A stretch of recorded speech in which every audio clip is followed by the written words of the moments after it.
practice lo mà ăn về mấy đôi nghe mà ăn xem là mình sốc lại mấy cái nó thì có gì ít bảo cái dẫn đâm này xem nào để tôi như cái doan việc lồng được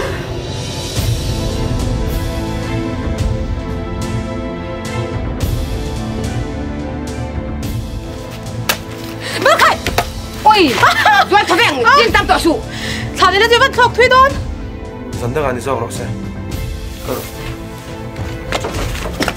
Kim Kim ngốc thế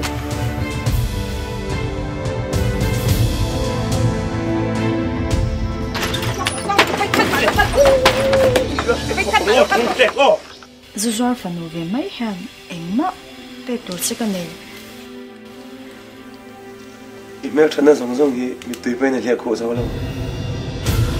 Zuzuan phần hú cầm mang ai, chọn chân cái tụm lâu bur bọc. vậy khát bỏ cái chú nghe rồi tai tụi này đâu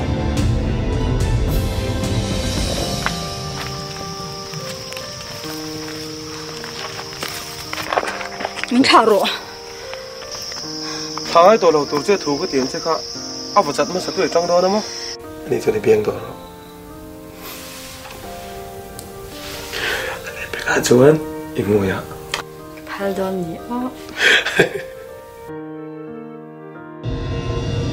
Ole chua văng văng đâu in mẹ bây giờ một bầy to đâu Thân căng vào.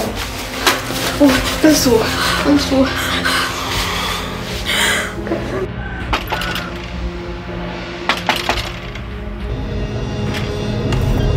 gì cả 네가 자도 왜? 네 빨리 네가 네 사는 놈아! hết chua cái mà ngồi kiếm mà sẽ ông ấy một bên chia nữa đâu Đủ rồi, tôi phải cái nào rồi?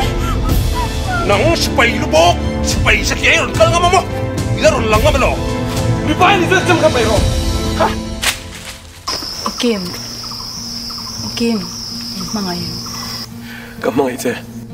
Amoy nghe van chung sang phi